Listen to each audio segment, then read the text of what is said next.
our top 8 takeaways from Marvel's Spider-Man 2. We got to play a few hours of the highly anticipated Sony's Marvel's Spider-Man 2 from Insomniac Games, and it sure felt good to be back swinging through Manhattan. In this game, we get to take on 2 different Spider-Mans, Peter Parker and Miles Morales, and we're here to give you our take on what fans can expect when the game launches on October 22nd. You want an internet-friendly numbered list? We got it for you right here. Here are our 8 biggest takeaways from Spider-Man 2. We should say we played around 3 hours of the game from a starting point a few hours into the campaign. Peter Parker already has the alien symbiote suit, Kraven the Hunter has already arrived to cause havoc, and Dr. Kurt Connors has already gone full lizard. Pete's got a lot on his mind.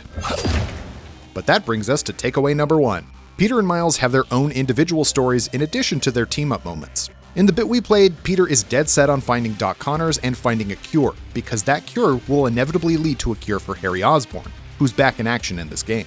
Unfortunately, Kraven wants the black-suited Spider-Man as his final hunt in addition to capturing the lizard. But Miles has his own problems. Martin Lee, aka Mr. Negative from the first game, has escaped from prison. Since Martin was the man who killed Miles' dad, he wants to ensure that justice is served. Miles is also much more the friendly neighborhood Spider-Man in this game, spending a good amount of time trying to help his communities of Harlem and Brooklyn. While his friends and family know he's Spider-Man, they still want to spend time with Miles outside the suit, which leads to some relationship woes with his mom and his friend Haley. Number 2. Did I say Brooklyn? Yes, I did. In addition to the already enormous Manhattan map from Spider-Man 1 and Spider-Man Miles Morales, Insomniac has essentially doubled the size with Queens and Brooklyn now playable areas. They have also added web wings to both characters and slipstreams throughout the city for even faster topside traveling if you don't want to use the designated fast travel areas. 3. The biggest changes from the first game come in the form of combat, and the biggest of those is the new parry mechanic. Some new bruiser enemies and bosses have unblockable, undodgeable attacks. And if Dark Souls has taught you anything, it's that sometimes you just need to parry. If you see a baddie with a yellow glowing spidey sense around their head, wait for it to turn red and hit that L1 button to hit them and send them staggering back. Miss it or hit the button too early and you could be looking at a quick death. 4. Miles and Peter each have specific suit powers. In the Miles Morales game, we got to utilize Miles' Venom powers, those bioelectric zaps and AoEs that are good for taking out groups of enemies in one go. Those are back in this game, with ground pounds that can send several enemies into the air at once for you to beat down in midair. Peter's suit powers come from either his mechanical spider arms or the symbiote suit.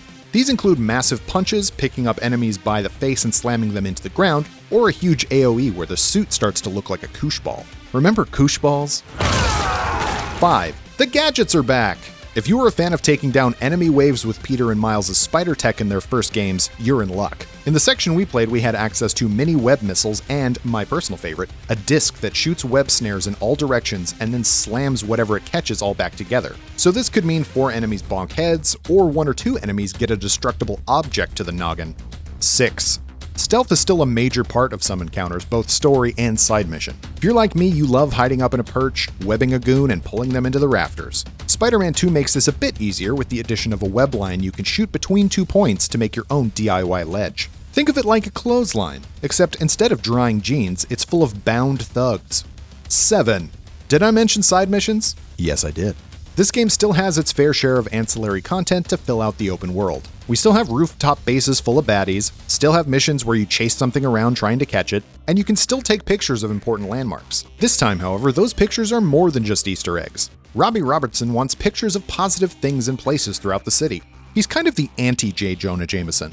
We also still have random street crime to fight too, but this time you may have to pick up a victim and swing them to the nearest ambulance. A Spider-Man's work is never done. 8. But maybe my biggest takeaway from our hands-on preview of Spider-Man 2 is that it's more of the same and then some. If it ain't broke, don't fix it. This game didn't feel demonstrably different to the first game or Spider-Man Miles Morales, it just felt like tweaking elements to make it better. If the beauty of the first game was feeling like Spider-Man and fighting big comic book-sized villains in a sprawling story campaign, you can expect that amped up even further in this new one. 2 different Spider-Mans, 3 full boroughs to explore, a massive lizard boss battle set piece, not to mention more robust combat, stealth, and gadgets. We're very pleased with what we got to play in Marvel Spider-Man 2, and we definitely want to play more once it hits PlayStation 5 October 20th. Big thanks to Sony and Insomniac Games for letting us check it out. And for more of the gaming stuff you love, stay tuned to Geek and Sundry.